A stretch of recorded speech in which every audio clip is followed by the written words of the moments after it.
আইনশৃঙ্খলার অবনতি হওয়ায় রাজধানীতে বিশেষ অভিযানে র্যাব তথ্য দিয়ে সহযোগিতার আহ্বান।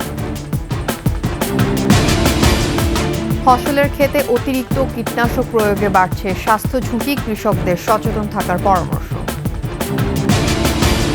খনিজ সম্পদ চুক্তি স্বাক্ষরে প্রস্তুত নন জেলেনস্কি, ইউক্রেনে স্টারলিংকের সেবা বন্ধের হুমকি যুক্তরাষ্ট্রের।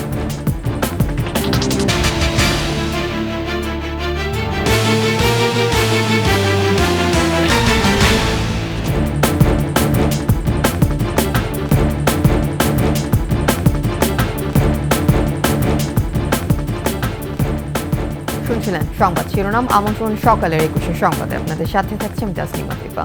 দর্শক, 21 টেলিভিশনের সংবাদ একই সাথে সরাসরি দেখতে পাবেন আমাদের ফেসবুক পেজ www.facebook.com/2124 অনলাইনে। এছাড়া সাবস্ক্রাইব করতে পারেন www.youtube.com/21TV এই চ্যানেলে। দেশব্যাপী আইনশৃঙ্খলা পরিস্থিতির অবনতি হওয়ায় বিশেষ অভিযানে নেমেছে র্যাব। গত রাতে রাজধানীর মাতুয়াইলে প্রধান সড়কে তল্লাশি অভিযান শুরু হয়ে চলে গভীর রাত পর্যন্ত। এ সময় বিভিন্ন গাড়ির কাগজপত্র, মালামাল তল্লাশি করা হয়। পরে সংবাদ মাধ্যমে কথা বলেন র্যাবের মহাপরিচালক। তিনি বলেন, অন্যান্য বাহিনীর সাথে র্যাবও দেশের আইনশৃঙ্খলার উন্নয়নে কাজ করছে। বাড়ানো হয়েছে টহল চৌকির সংখ্যা। ইতিমধ্যে সারা দেশে অভিযান চালিয়ে অনেক সন্ত্রাসীকে গ্রেফতার করা হয়েছে। তাদের মধ্যে রয়েছে শীর্ষ সন্ত্রাসী, মাদক কারবারি ও ছিনতাইকারী। এ সময় দেশের মানুষকে ধৈর্য ধরার পাশাপাশি ও তথ্য দিয়ে র্যাবকে সহযোগিতা করারও আহ্বান জানান র্যাব মহাপরিচালক।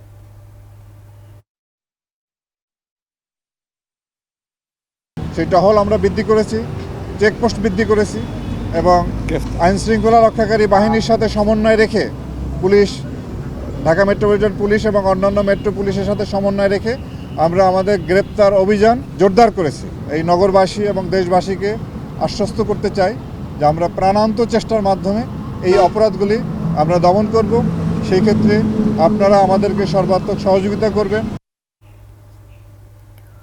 ফসলের ক্ষেতে পোকামাকড় দমনে বাড়ছে কীটনাশকের প্রয়োগ। স্বাস্থ্যবিধি না মেনে সুরক্ষাবিহীনভাবে কীটনাশক প্রয়োগ করা বাড়ছে স্বাস্থ্য ঝুঁকি। কৃষকদের সচেতন করতে নানা রকম পরামর্শ দেওয়ার কথা জানায় কৃষি বিভাগ, তবে সহযোগিতা না পাওয়ার অভিযোগ কৃষকদের। ঝিনাইদহ প্রতিনিধি এম রাহেনের তথ্যচিত্রে ডেস্ক রিপোর্ট। পোকামাকড় দমনে পেঁয়াজ খেতে কীটনাশক স্প্রে করছেন শৈলকুপার আশুরহাট গ্রামের কৃষক জাকিরুল ইসলাম। ফসল সুরক্ষায় এত সব আয়োজন থাকলেও নিজের স্বাস্থ্য সুরক্ষায় নেই কোনো ভ্রুক্ষেপ। কীটনাশক প্রয়োগের সময় মুখে মাস্ক, হাতে গ্লাভস, চোখে চশমা ব্যবহারের নিয়ম থাকলেও তা মানছেন না জাকিরুল। সাধারণ মানুষের সতর্কের তেমন কোনো আমরা সতর্কের ব্যাপারে আমরা তো সচেতন না। অনেক রোগ এসে যাচ্ছে, অনেক সমস্যা ভিতরে দেখা যাচ্ছে। খেতে ওষুধ দিতে আসে, ওষুধ আমার ওই চোখে গেছে। চোখে দেওয়ার পরে আমি চোখ দিয়ে চোখটা লাল হয়ে গেছে, কিন্তু দেখতে ঝাপসা। এতে আমার অনেক টাকা খরচ হয়ে গেছে। শুধু জাকিরুল ইসলামই নন, ঝিনাইদহ জেলা জুড়ে এই চিত্র সর্বত্র। কৃষকদের অভিযোগ, কীটনাশক বা সার ব্যবহারে কৃষি দফতরের সহযোগিতা পান না তারা। তাদের জানা নেই স্বাস্থ্য সুরক্ষায় কি ব্যবহার করতে হয়। গ্লাভস দেয়, প্যান দেয়, সার দেয়, চশমা দেয়, এগুলো তো আমাদের দেয় না, ট্রেনিংও করায় না, দেয়ও না। মাস্ক ব্যবহার করতে হয় বা চশমা ব্যবহার করতে হয়, এগুলো আমরা জানি না। স্বাস্থ্য সুরক্ষায় চাষিদের বিভিন্ন সময় পরামর্শ দেওয়ার কথা জানায় কৃষি বিভাগ। প্রকল্পে কৃষক মাঠ স্কুল হয়, 10টা সেশন, 14টা সেশন, এরকম। এইসব সেশনেও কিন্তু আমরা তাদেরকে কিভাবে বালাইনাশক স্প্রে করতে হবে বা ব্যবহার করতে হবে কিন্তু আমরা তাদেরকে ডেমো করেও দেখাই। সুরক্ষা বিধি না মানলে কৃষকদের ক্যান্সার, অ্যাজমা সহ বিভিন্ন রোগে আক্রান্ত হওয়ার আশঙ্কার কথাও জানান এই কর্মকর্তা। সমর ইসলাম, ডেস্ক রিপোর্ট, 21 টেলিভিশন। দুদিন পেরিয়ে গেলেও ঝিনাইদহের শৈলকুপায় ট্রিপল মার্ডারের ঘটনার এখনো কোনো মামলা হয়নি, তবে হত্যাকাণ্ডের রহস্য উদ্ঘাটনে কাজ করছে পুলিশ। গতকাল বিকেলে মরদেহ ময়নাতদন্ত শেষে পরিবারের কাছে হস্তান্তর করা হয়। রাতেই বাড়িতে নিয়ে দাফন করে স্বজনরা। সেই সাথে আইনশৃঙ্খলা বাহিনীর পক্ষ থেকেও উল্লেখযোগ্য কোনো অভিযানের খবরও পাওয়া যায়নি। শুক্রবার রাতে বাড়ি থেকে ফোন করে ডেকে নিয়ে যায়। পরে উপজেলার রামচন্দ্রপুর গ্রামের শ্মশানঘাট এলাকায় গুলি করে হত্যা করা হয় পূর্ব বাংলার কমিউনিস্ট পার্টির আঞ্চলিক কমান্ডার হানিফ ও তার 2 সহযোগীকে। এই ঘটনায় জাসদ গণবাহিনী পরিচয় দিয়ে কালু হত্যার দায় স্বীকার করে গণমাধ্যম কর্মীদের কাছে হোয়াটসঅ্যাপে একটি খুদে বার্তা পাঠায়। তবে প্রতিটি বিষয় খতিয়ে দেখছে পুলিশ। এ ঘটনায় এলাকার মানুষের মাঝে চরম আতঙ্ক বিরাজ করছে। সিআইডি, পিবিআই এই মামলাটির ছায়া তদন্ত করছেন। ইভেন র্যাব এবং সেনাবাহিনীর সদস্য ঘটনাস্থলে উপস্থিত ছিলেন এবং তাদের সহায়তায় আমরা এই ঘটনার যে মূল মোটিভ, কী কারণে হত্যাকাণ্ডটি ঘটেছে। দর্শক, এই 3 খুনের বিষয়ে বিস্তারিত জানতে ঝিনাইদহের প্রতিনিধি এম রায়হানের সঙ্গে আমরা সরাসরি যুক্ত হচ্ছি।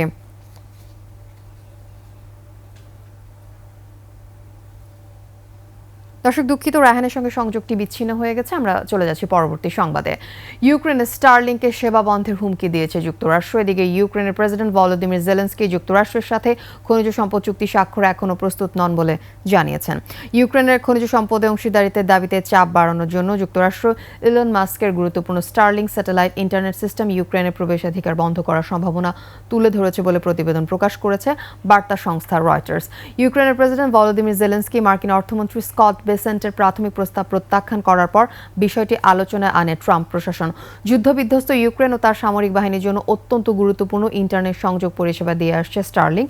ট্রাম্পের জাতীয় নিরাপত্তা উপদেষ্টা মাইক ওয়ালস সম্প্রতি জানিয়েছেন জেলেনস্কি শিগগিরই খনিজ চুক্তিতে স্বাক্ষর করবেন। আর জেলেনস্কি বলেছেন, এখনই কিছু নয়, গঠনমূলক আলোচনার জন্য অপেক্ষা করছে।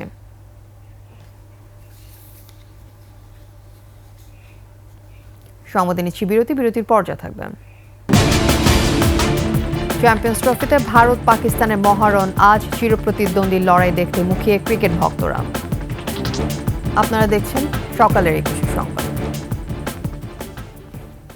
দর্শক, সংবাদের প্রথম অংশে যেমনটা জানাছিলাম, ঝিনাইদহের শৈলকুপার ট্রিপল মার্ডারের ঘটনার এখনো কোনো মামলা হয়নি। এই 3 খুনের আপডেট জানতে আমরা সরাসরি যুক্ত হচ্ছি ঝিনাইদহ প্রতিনিধি এম রায়হান উদ্দিনের সঙ্গে।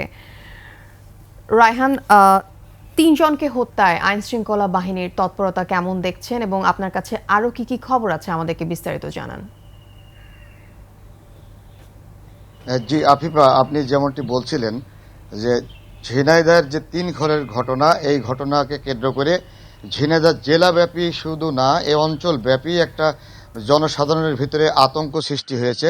আমি কথা বলেছি কিছুক্ষণ আগে আমাদের ঝিনাইদহ জেলার যিনি পুলিশ কর্মকর্তা এডিশনাল এসপি ইমরান জাকারিয়ার সাথে। তিনি আমাকে বলেছেন যে পুলিশ এই 3 খুনের ঘটনার মোটিভ উদ্ধার করার জন্য তৎপর হয়েছে। শুধু পুলিশ নয়, এখানে সেনাবাহিনী, র্যাব সহ গোয়েন্দা সংস্থার কর্মকর্তারাও মাঠে নেমেছেন। কিন্তু এই 2 দিন পার হয়ে যাওয়ার পরও আমরা কিন্তু কাউকে গ্রেপ্তার বা কোনো উন্নতি এ ব্যাপারে দেখছি না। কিন্তু পুলিশ আশা করছেন যে আমরা অবশ্যই এর সূক্ষ্মভাবে যে তদন্ত করে তার একটা বিহিত ব্যবস্থা অবশ্যই আমরা করব। কিন্তু এই যে গত রাত্রেও আমরা খবর পেয়েছি হরিণাকুণ্ডর একটি বাওড়ে সেখানে বেশ কয়েক রাউন্ড গুলির শব্দ সেখানে শুনেছেন এলাকাবাসী। তবে সেটা গুলি কিনা পটকা এটা নিশ্চিত আমরাও হতে পারিনি, পুলিশও আমাদেরকে সেভাবে নিশ্চিত করেনি। কিন্তু আতঙ্ক কিন্তু ব্যাপক আকারে ছড়িয়ে পড়েছে। আমি আপনাকে বলি যে এই 3 খুনের ঘটনায় আমরা আরও জানতে পেরেছি যে খুদে বার্তা যেটা দেওয়া হয়েছিল, সেই খুদে বার্তা দিয়ে পুলিশকে ডাইভার্ট করা কিনা বা এই হত্যার মোটিভকে অন্যদিকে ঘোরানো কিনা, সে বিষয়টাও আইন শৃঙ্খলা বাহিনী কিন্তু খতিয়ে দেখছেন। এছাড়া হরিণাকুণ্ড এলাকায় একটা বাওড় আছে, যে বাওড়টি 108 একর জমি নিয়ে এই বাওড়ে প্রতি বছরে 2 থেকে 3 কোটি টাকার মাছ সেখানে কিন্তু উৎপাদন হয়। তো এই বাওড়টাও নিয়ন্ত্রণ করত যিনি হত্যাকাণ্ডের শিকার হয়েছেন, যে সাবেক যে পূর্ব বাংলা কমিউনিস্ট পার্টির আঞ্চলিক কমান্ডার হানিফ, তার আন্ডারে, তার নেতৃত্বে কিন্তু এই বাওড়টা ছিল। তো আমরা যেটা জানতে পেরেছি যে বাওড়ে এই পর্যন্ত গত বেশ কিছু দিনে এক যুগে এই বাওড়ে প্রায় 30 থেকে 40 জন মানুষ হত্যাকাণ্ডের শিকার হয়েছে এই বাওড় দখল করাকে কেন্দ্র করে। ঠিক একইভাবে কিন্তু আমরা যেটা বুঝতে পারছি বা আমরা যেটা জানতে পারছি বিভিন্ন সূত্রের মাধ্যমে, যে গত যে হত্যাকাণ্ডের এখানে ট্রিপল মার্ডার যেটা হয়েছে, এই বাওড়কে কেন্দ্র করেও এই বিষয়টি কিন্তু পুলিশ খতিয়ে দেখছেন। এবং সব বিষয় নিয়েই পুলিশ আমাকে আরও বলেছেন যে আমরা অনেক ধরনের তথ্য পাচ্ছি, কিন্তু সেই ধরনের তথ্যগুলো সঠিক কিনা একেবারে তথ্য পাওয়ার সাথে সাথে সেই ব্যাপারে কাজ করা যাচ্ছে না। কিন্তু সেগুলো আমরা চুলচেরা বিশ্লেষণ করেই কিন্তু আমরা এগিয়ে যাচ্ছি।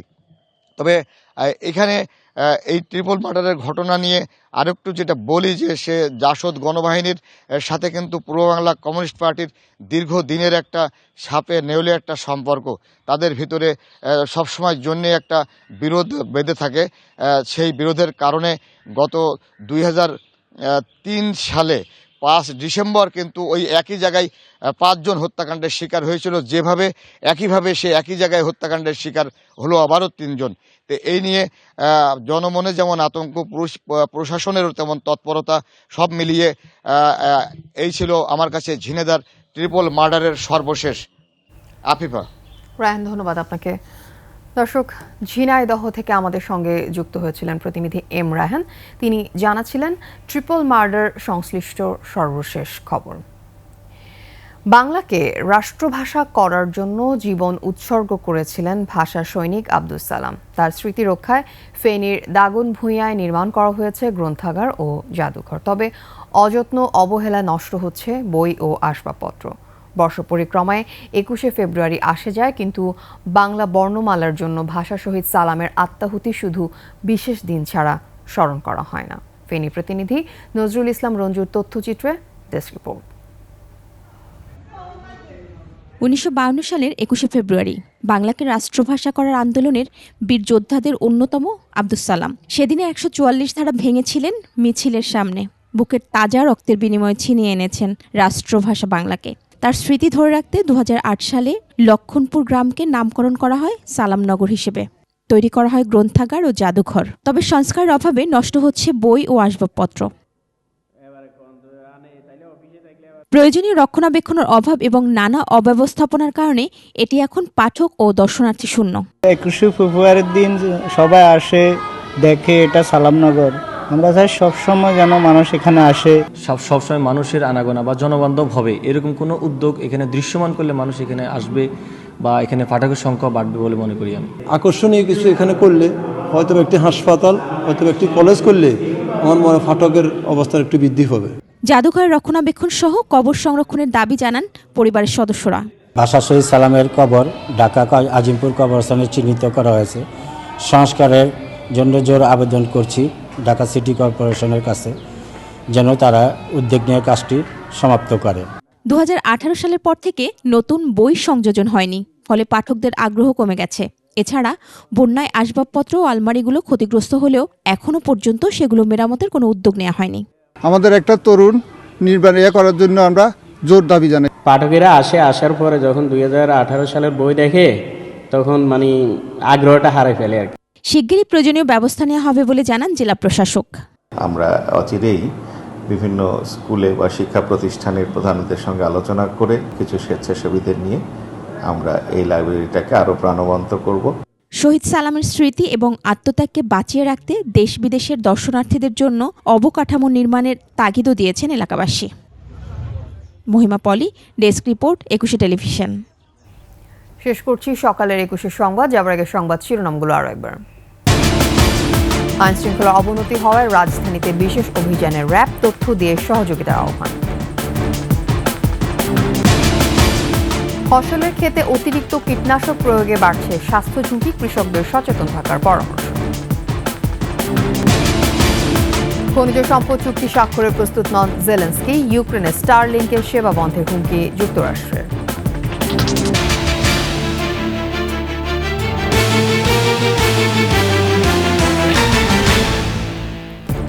সর্বশেষ খবর জানতে ডায়াল করুন 2021 নম্বরে, ভিজিট করুন 21-tv.com এই ওয়েবসাইটে। এছাড়া ফেসবুকে লগ ইন করতে পারেন www.facebook.com/2124 অনলাইনে। এছাড়া সাবস্ক্রাইব করতে পারেন www.youtube.com/21tv এই চ্যানেলে। এতক্ষণ সাথে থাকার জন্য ধন্যবাদ। আমাদের পরবর্তী সংবাদ সকাল 9টায় দেখার আমন্ত্রণ রইল। 21-এর সাথে